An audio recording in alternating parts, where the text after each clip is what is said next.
헬로, 설교를 들으시는 모든 분들께 하나님의 은혜가 충만하게 임하시기를 기원합니다. 아멘. 성경 프로젝트 9번째 사무엘상입니다. 성경 통독을 돕기 위한 설교입니다. 말씀이 능력인데 성도들이 성경을 읽는 것이 일상화되지 못하고 있는 것이 안타까워서 성경을 좀 더 쉽게, 좀 더 열심히 읽기를 바라는 마음에서 설교를 합니다. 목차를 보겠습니다. 성경의 파노라마, 사무엘상 개관, 사무엘상 내용 분석, 사무엘상 포인트 체크, 징검다리 설교, 사무엘상 교훈, 에필로그로 구성되었습니다. 첫 번째, 성경의 파노라마를 보겠습니다. 구약은 모세 오경, 역사서, 시가서, 선지서로 분류됩니다. 이스라엘 역사의 시작은 창세기 12장 아브라함에서 시작됩니다. 하나님이 아브라함에게 주신 약속의 땅은 세월이 한참 지난 후에 여호수아에 의해 가나안 땅에 정착하면서 성취되었습니다. 사사기는 여호수아 사후 350년간 사사들이 다스리는 시대를 말하는데, 룻기는 이 시대의 한 가족의 이야기입니다. 사무엘서는 사사 사무엘이 기록한 책으로 사울이 초대왕으로 세워짐과 동시에 사사의 통치에서 왕정시대로 넘어가는 전환기로 대략 BC 1105년에서 970년 사이의 역사를 사무엘, 사울, 다윗 세 핵심 인물을 중심으로 기록되었습니다. 열왕기는 솔로몬 왕과 그의 사후에 이스라엘이 남북으로 분단된 남유다와 북이스라엘 왕들에 대한 기록과 두 나라가 각각 멸망하기까지의 역사가 기록되었습니다. 사무엘상 개관을 보겠습니다. 사무엘상은 구약의 9번째 책이자 역사서의 4번째 책으로 사무엘이 기록한 책인데, 히브리어 원전에서는 상하를 따로 구분하지 않았으므로 한 권의 책입니다. 한 권의 책이 전반부와 후반부로 나누어졌고, 사무엘상은 전반부에 해당됩니다. 사무엘상은 역사서라는 특성상 내용이 엄밀하게 구분되지는 않는데, 사무엘상에 나오는 주요 핵심 인물인 사무엘, 사울, 다윗이 등장하여 활동하는 때를 따라서 구분하면 세 부분으로 나누어 볼 수 있습니다. 주요 인물의 등장은 1장에서는 사무엘이, 9장에서는 사울이, 16장에서는 다윗이 등장합니다. 일부 사무엘의 등장은 1장에서 8장으로 이스라엘 최후의 사사 사무엘의 출생과 사사와 제사장, 선지자로서 삼중직의 사역을 한 사무엘에 대한 기록이 있습니다. 이분은 9장에서 15장으로 사울이 사무엘에게 기름 부음을 받고 왕으로 세워지는 과정과 사울 왕의 통치가, 그리고 하나님께 대한 불순종으로 사울 왕이 폐위되는 기록들이 있습니다.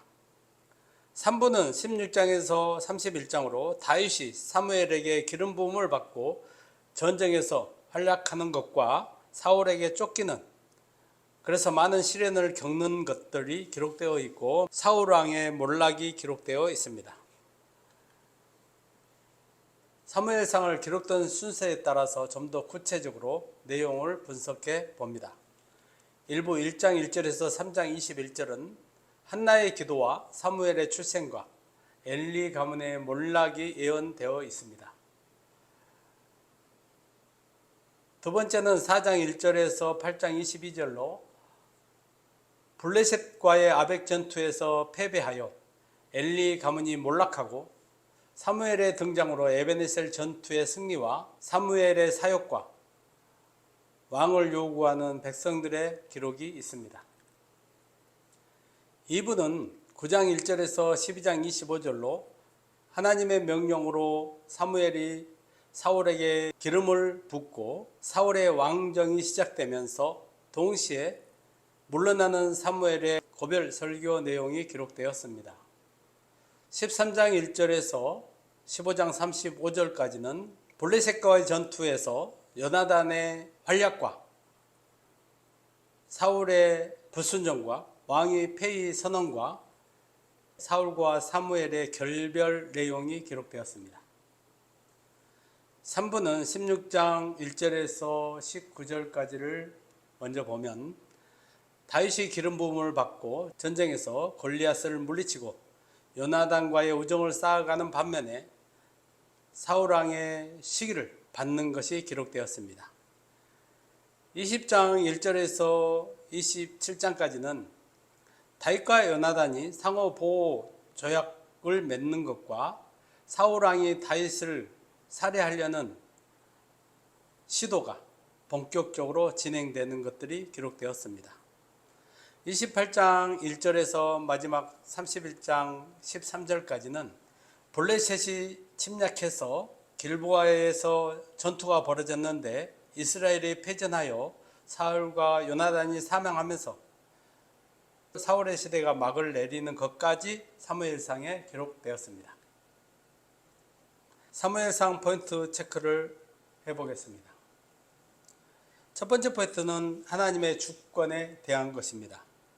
하나님께서 사무엘을 통해 주권적으로 이스라엘의 왕을 택하시고 그를 당신의 뜻에 대한 순종을 기준으로 폐허하거나 세우심으로써 이스라엘에 대한 하나님의 신정은 그대로 유지됨을 보여주고 있습니다. 다시 말해 이스라엘의 진정한 주권자 왕은 하나님이심을 보여주고 있는 것입니다. 두 번째 포인트는 하나님의 축복과 저주의 기준에 대한 것입니다. 사무엘은 고별 설교를 통해 하나님께서 이스라엘에게 베푸신 끊임없는 구원의 은총에 대조되는 이스라엘의 줄기찬 배반의 역사를 상기시키며 왕과 백성이 하나님께 순종하면 축복을 받을 것이지만 불순종할 때는 모두 멸망할 것이라고 12장에서 경고합니다. 즉 하나님께 대한 순종 여부가 축복과 저주의 기준이라는 것입니다. 이러한 기준은 사무엘 이전의 시대에도 구체적으로 입증되었고 사무엘의 때뿐만 아니라 그 후로도 그 원칙과 기준이 달라진 적이 없습니다. 세 번째 포인트는 신실한 성도가 세상에서 당하는 고난의 필연성입니다. 하나님의 기름 부음을 받고 신실하게 행한 다윗이 오히려 악한 영의 지배를 받는 사울에 의해 핍박을 받아 고난을 당한 사실은 성도들 역시 악한 세상에서는 고난을 당할 수밖에 없음을 보여줍니다. 이는 하나님과 세상이 갈등 관계에 있는 데에서 근본적인 원인을 찾을 수 있는데 하나님의 아들 예수 그리스도께서 세상에 왔으나 대접을 받지 못하고 죄인으로 몰려 죽임을 당하신 사실에서 확연히 드러났습니다. 따라서 성도들은 세상에서 까닭없이 핍박과 고난을 당할 때 그 배후에 있는 영적 세계의 현실을 바라보며 하나님을 믿는 믿음으로 극복해야 합니다. 마지막으로 네 번째 포인트는 택한 자에 대한 하나님의 보호하심입니다. 23장에 보면 10사람들은 다윗과 같은 유다 지파이지만 다윗을 사울에게 밀고 하여 다윗으로 절체절명의 위기에 처하게 합니다. 그러나 하나님은 절묘한 방법으로 다윗을 위기에서 구원하십니다. 즉 블레셋이 침공하여 사울이 거의 다 잡은 다윗을 포기하고 블레셋과 싸우러 갈 수밖에 없는 상황이 만들어진 것입니다. 그 배후에는 하나님이 택한 사람 다윗을 보호하기 위한 하나님의 세심한 섭리가 개입되어 있었습니다. 즉 하나님은 블레셋의 탐욕을 자극해서 이스라엘 영토를 침공하도록 하심으로써 위기에 처한 다윗을 구원하신 것입니다. 이처럼 하나님의 자기 백성에 대한 구원과 보호는 우리가 전혀 예기치 못한 놀라운 방법으로 이루어지며 또한 정확하게 이루어집니다. 그러므로 우리는 위기에 처할 때라도 낙심하지 말고 하나님의 도우심을 기대하며 소망을 가져야 합니다. 아멘. 아멘.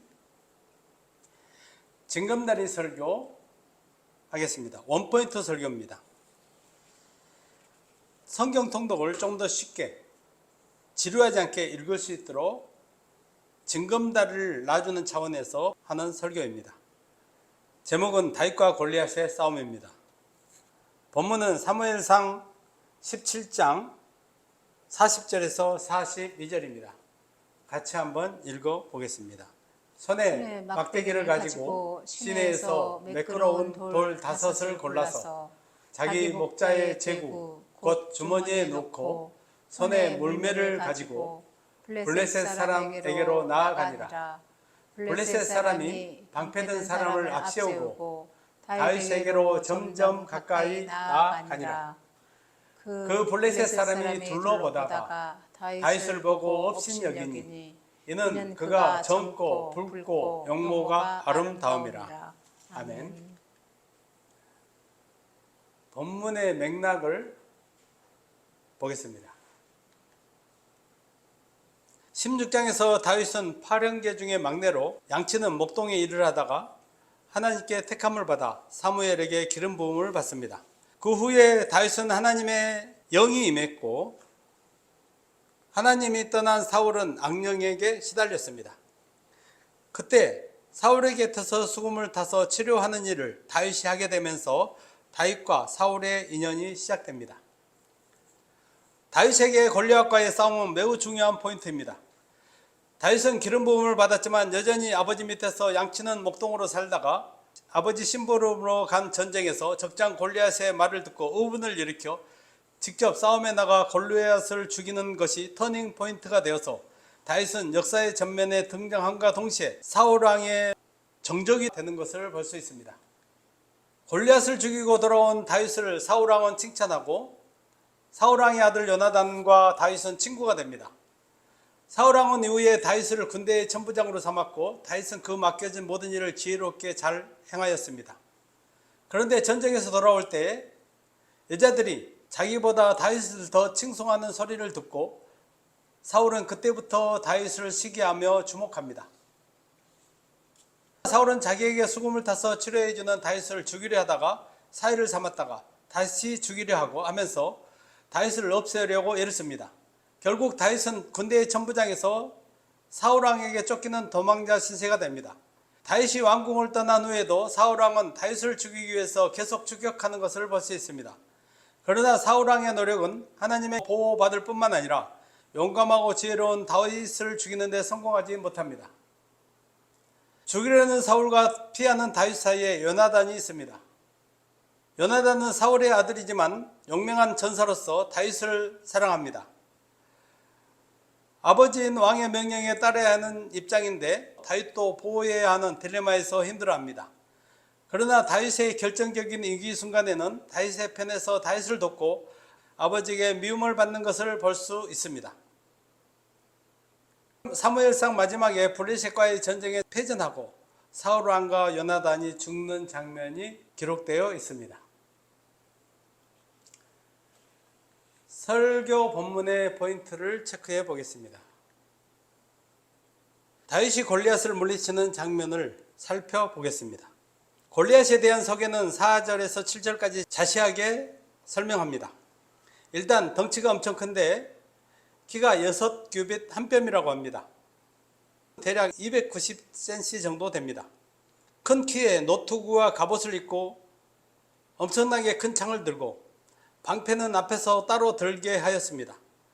딱 봐도 엄청난 괴력을 가졌을 것 같은데 완전 무장까지 하여 빈틈이 하나도 없어 보입니다. 이스라엘 군에서는 그에게 모욕을 당하면서도 누구도 대적할 엄두를 내지 못할 뿐만 아니라 두려워 떨고 있습니다. 이전 전쟁에서 병기든 자와 둘이서 블레셋 진영으로 용감하게 돌파하여 들어가 싸워서 이스라엘을 승리로 이끈 요나단도 나서지 못할 만큼 대단한 유용을 자랑하고 있습니다. 그에 맞서는 다윗은 용모가 붉고 아름답다고 표현한 것을 보면 외모가 군인 같지 않는데 갑옷도 입지 않고 무기도 없이 막대기와 물매만을 가지고 그 엄청난 골리앗을 향하여 큰 소리를 치면서 용감하게 나아가는 것을 볼 수 있습니다. 이 둘이 대치하고 있는 장면은 현격한 차이가 나서 딱 봐도 계란으로 바위를 치는 도저히 싸움이 되지 않을 것 같은 모습입니다. 그러나 전투는 하나님의 기름 부음을 받아서 만군의 여호와의 이름으로 나가서 싸운 다윗이 승리했습니다. 주목해 볼 것은 다윗은 준비된 사람이었다는 것입니다. 그는 양을 칠 때 늘 사용하던 막대기와 물매를 가지고 전투에 나갔습니다. 이 막대기와 물매는 그가 항상 몸에 지니고 다니는 물건일 뿐만 아니라 물매는 맹수에게서 양을 보호하는 유일한 공격용 무기였습니다. 당시의 사람들은 물매의 명중률을 높이기 위해서 많은 연습을 했을 것이고 다윗은 실제로 맹수를 물리치기도 했다고 합니다. 그가 생각하기에는 이 세상에서 최고의 무기는 물매였을 것으로 유추됩니다. 하나 더, 다윗이 다른 손에 들고 있던 막대기는 무엇보다 결정적인 무기입니다. 물론 막대기는 전투에서 아무런 역할도 하지 못했고 실제로 싸우면 별 효용이 없었습니다.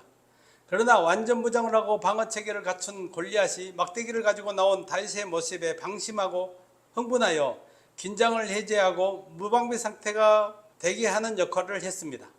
게다가 골리앗은 막대기에 주목해서 다윗이 다른 손에 들고 있는 물매는 신경을 쓰지 못했습니다. 다윗이 주머니에서 돌을 꺼내서 물매에 장착하여 돌리는 것과 돌이 날아오는 것도 보지 못했습니다. 골리앗을 물리친 것은 물맷돌이지만 막대기는 그 전에 그를 자만하게 하여 심리적으로 완전히 무장해제시키고 돌이 박힐 틈을 내는 역할을 했다고 볼 수 있습니다. 적용을 해보겠습니다. 골리앗은 커다란 덩치에 완전 무장을 하고 방패 뒤에서 큰 소리로 떠드는 겁쟁이들의 전형적인 모습을 보여줍니다. 또 골리앗은 다윗을 업신여기면서도 내게로 오라고 하는데 이는 이전 전투에서 요나단이 적진으로 올라갈 때 블레셋 군사들이 숨어서 이리로 올라오라고 말하고 요나단에게 당한 것과 맥을 같이 합니다. 이리로 오라고 큰 소리치지만 그것은 자신이 있어서가 아니라 겁을 먹어서 수비적인 태도를 보인 것입니다. 마치 집에서 기르는 개가 사자를 만나면 겁을 먹고 집 안으로 들어가 숨어서 크게 짖는 모습과 흡사합니다. 게다가 겁이 많은 사람은 감정적이어서 약한 사람에게는 끝없이 교만한 것을 볼 수 있는데 막대기를 가진 다윗을 보고 곧 자만해져서 무장하지 않은 골리앗에게서 볼 수 있습니다. 잠언 16장 18절에 보면 교만은 패망의 선봉이요 거만한 마음은 넘어짐의 앞잡이라고 했습니다. 골리앗은 상대를 만만하게 보고 자만해서 망한 것입니다. 다윗은 하나님께 기름 부음 받아서 하나님을 믿는 믿음과 지혜가 많았습니다. 만군의 여호와의 이름으로 나아간다는 골리앗을 향한 외침 속에 다윗의 믿음이 고스란히 드러납니다. 다윗이 양을 지키는 사명을 감당하기 위해서 물매로 검과 사자에 맞서서 물리칠 만큼의 능력을 갖추고 있었던 것과 막대기를 가지고 상대를 교만하게 해서 무장해제시키는 지혜가 있었다는 사실을 생각해 봅니다. 그의 지혜와 능력은 골리앗을 물리친 것으로 시작해서 군대의 천부장이 되어서도 나중에 왕이 되어서도 맡겨진 일들을 지혜롭게 잘 감당해서 그의 믿음과 능력이 자손 대대로 존경받는 것에서 볼 수 있습니다. 하나님은 택한 자에게 믿음과 지혜를 주십니다. 아멘. 우리가 신앙생활을 할 때 하나님을 의지하는 것이 당연하지만 하나님의 역사를 이루기 위한 우리의 준비도 필요하다는 것을 기억해야 합니다. 하나님은 우리에게 오셔서 우리의 생각을 주장하시고 우리가 가진 은사를 최대한 활용해서 준비하게 하십니다. 그리고 시간이 흘러서 하나님의 때가 차면 하나님께서 계획하신 일을 위해서 준비된 자를 세워서 사용하시고 그 입술의 영광을 받으시는 것을 볼 수 있습니다. 아멘. 그러므로 하나님을 믿고 의지하는 성도는 하나님의 도우심만 바라면서 가만히 있는 것이 아니라 자기에게 있는 은사에 따라서 인간적인 노력도 최대한 열심히 해야 합니다.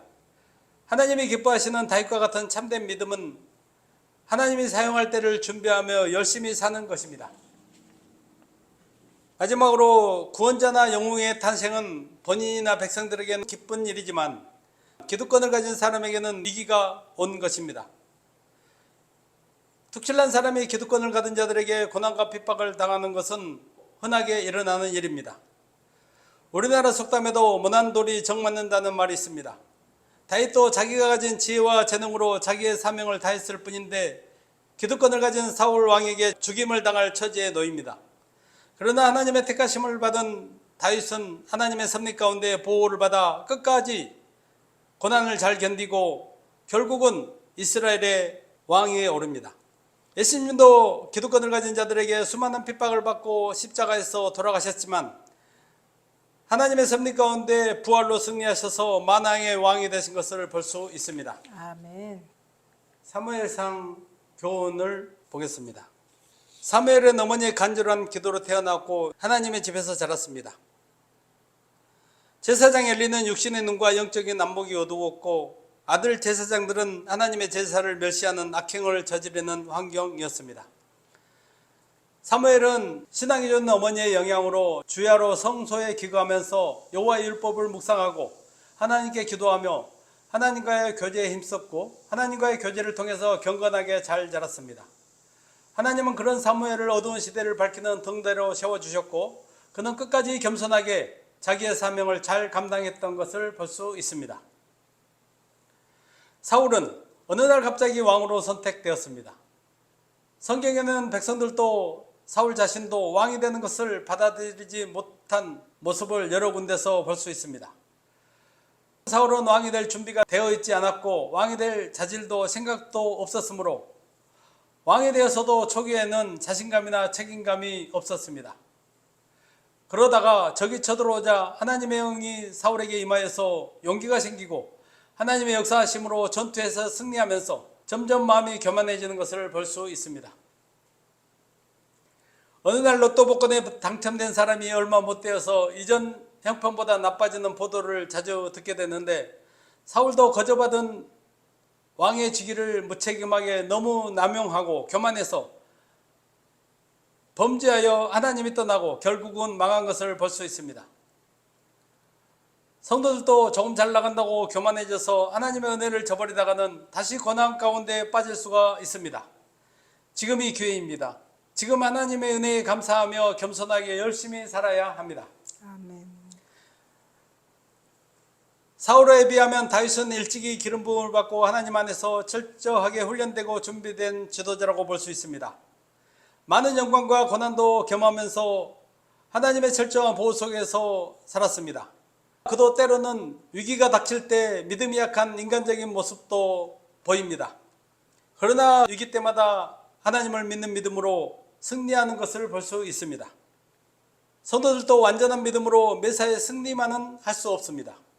어지러운 세상을 살다 보면 때로 넘어질 때도 있지만 택한 자를 돌보시는 하나님의 섭리와 은혜를 믿어야 합니다. 하나님의 자기 백성에 대한 구원과 보호는 때로는 우리가 전혀 예기치 못할 놀라운 방법으로 이루어지며 정확합니다. 그러므로 성도들은 위기에 처할 때라도 낙심하지 말고 하나님의 도우심을 기대하며 소망을 가져야 합니다. 아멘. 아멘. 에필로그. 사무엘상은 사무엘과 사울과 다윗 이 세 사람의 이야기가 다이나믹하게 펼쳐집니다. 사무엘상 분량은 31장 54쪽 정도 되니 2시간 정도면 한번 통독할 수 있습니다. 여러 번 통독해서 구속사적인 의미까지도 깨달을 수 있기를 바랍니다. 말씀을 정리하고 마치겠습니다. 사무엘과 사울과 다윗은 모두 동시대에 활약한 이스라엘의 지도자입니다. 이 세 사람의 사역 중심에는 하나님이 계십니다. 하나님의 말씀에 순종하는 자는 복을 받아 귀히 쓰는 그릇이 되고 불순종하는 자는 버림받아 고통을 당한다는 진리를 명확하게 보여줍니다. 하나님은 섭리 가운데서 무슨 일을 계획하실 때 그 일을 할 수 있는 인간을 미리 택하셔서 준비하게 하시고 하나님의 때가 되었을 때 택한 인간을 사용하신다는 것을 기억하시고 하나님이 쓰실 만한 그릇이 되도록 준비한다는 마음으로 자신에게 맡겨진 일에 매일매일 최선의 노력을 하시기를 주의 이름으로 부탁드립니다. 아멘. 설교를 들으시는 모든 분들이 성경을 열심히 읽으시고 하나님의 사랑과 은혜와 능력으로 충만해지시기를 주의 이름으로 축원합니다. 아멘. 아멘.